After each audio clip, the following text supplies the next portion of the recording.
Hey there everybody, I'm Mark Crowley. I'm back with another how to draw video, and I did a video a while back how to draw realistic manga faces. It was a male face. This time I want to do a female face, and let's just jump into it. I'm going to start by doing a circle, which is always a nice way to start with these things. I think part of the reason that people start with a circle is everyone can kind of agree what shape a circle is, and you could even, trace a cup or something if you want to get started with a perfect circle. I mean, it really doesn't have to be perfect. The main thing is just to get the basic guideline down there. And note that I'm using a Dixon Ticonderoga pencil, erasable pencil. It doesn't have to be this pencil, but make sure you're using an erasable pencil for these guidelines. So this is going to be the beginning of the head here. And the trick is, in my method, to begin by roping off kind of 1/3 here of this circle. Okay, now you don't even have to draw that line unless it helps you, but the main thing is this lower third. That is where, believe it or not, the eyebrows are going to go. Forgive me if this stuff isn't showing up too well with guidelines. I always want to go light, but for the video I think I should probably go a little darker. Anyway, hopefully you can see this. I'm going to do one line straight down the middle here, crossing through the circle, but going quite a bit down from there. And using this 1/3 thing as a measurement, take another third down here and make just a little line. That is going to be the lower lip, eventually. And again, forgive all the boring guideline stuff here, but it's really necessary, for me anyway. I'm going to take this and divide it into thirds, like so, and do one more third, maybe just a little bit more than a third down here. That's going to be the bottom of the chin. And there's no real easy way of describing this, but there's kind of two different angles that create the jaw here. One is more straight up and down, one is just at a little more. And if you can kind of gracefully, especially with female faces, you want to sort of gracefully have that line change direction as it comes down to the chin. Some artists give quite a pointy chin, but the whole purpose of this video is to do the sort of realistic variety of manga face, and so I'm not going to do a super pointy chin. I'm going to try to keep it just gently curved down there. Okay, now that we have that in place, let's move on to the eyes, and using this circle here as a little bit of a guideline, maybe just move the eye line in just a little in from that circle. It's not going to end precisely at the circle. But take this space that you've just created here and divide that into thirds, roughly into thirds, and this gives you the distance of the eyes. I would say for the shape of the eyes, it's considerably closer to this line than it is to this line down here. And this is not a video about how to draw eyes, it's more about how to locate the eyes on the face. So forgive me if I don't go into detail about how to draw the eyes. I'm really just trying to give you the idea of where to put them. So this shows where the eyes are eventually going to be. We're going to skip this part here and move down here to where the nose is going to go. And I can't emphasize enough how simple the nose really ought to be. I'm going to put 1, 2 little lines here for the nostrils of the nose and leave it at that. You really don't want to go too far with delineating the nose in manga. It really doesn't make the female character look very appealing.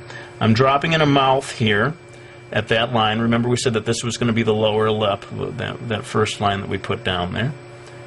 And I'm going to go ahead and sort of kick it into time-lapse while I do the eyes. Again, this is not a video about how to draw eyes, but more how to locate them. So bear with me while I do this next part in time-lapse.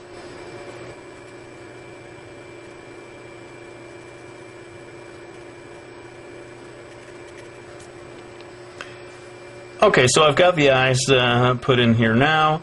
Notice that there's just a little bit of a line for the eyelid. You don't have to do that, but I like the look, so I've added a little bit of the fold of the eyelid above there.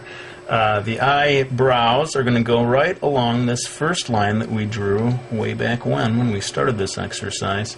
They can extend maybe just a little bit beyond the eyes themselves, but not by very much. And then I am going to go ahead and drop the neck in here. Different artists have different preferences for how wide they want the neck to be. You just find your own comfort zone there as to what looks good to you. And I'm going to go ahead and draw shoulders in here. These shoulders may be not anatomically realistic, a little small from side to side, but it has a nice sort of manga look. You're always trading off between truly realistic manga, or truly realistic anatomy, and something that still looks like manga when you're doing something like this. Again, I'm going to drop the hair in right now. I'm going to do this all in time lapse just to save time, keep this video short. So many different hairstyles. That's a whole nother video. In fact, I've done videos about that, and we'll hopefully do more. But I'm going to go ahead and draw the hair all in time lapse.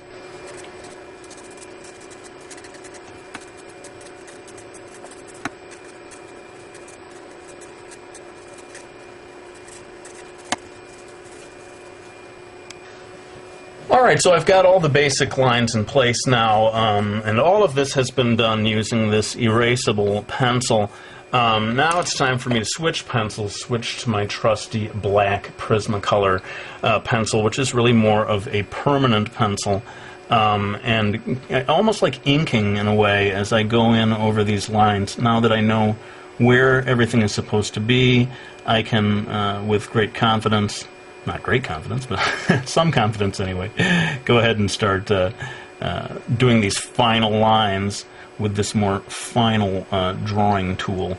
And again, to save time, keep this video at a reasonable length. I'm going to go ahead and kick it into time lapse and finish it up, and then come back to give you some final words.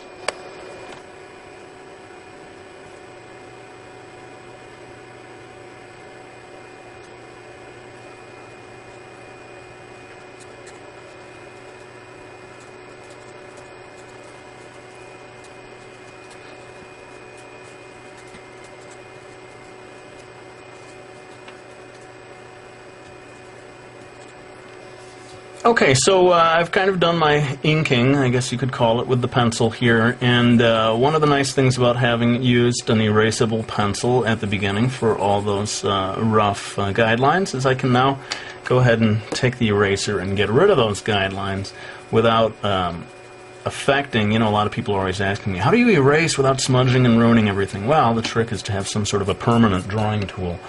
Like I use the black Prismacolor pencil. You can use ink, whatever it is, but you do your initial lines in pencil, and then you do your final lines in something more permanent. Then you can do just what I'm doing right now and erase everything and not worry about it smearing and messing up your drawing. I'm going to go ahead and sort of dash in just really lightly some shading for the hair. Again, that could be a whole other video, and I'd be happy to do that for you, but I just want to finish this up real quick. And I just want to, while I'm doing this, let you all know that very soon, within the next week or so, I will be able to make an announcement about my next project, my next graphic novel project. I've got a publisher. Everything has fallen into place, and in fact, it may be in stores as soon as next summer.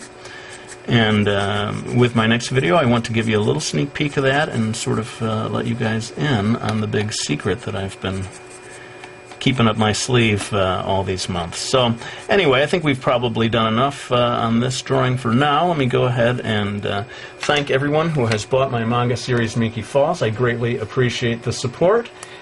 And otherwise, I think we've done all we need for today. I really hope you found this video useful, and I will be back with another one real soon.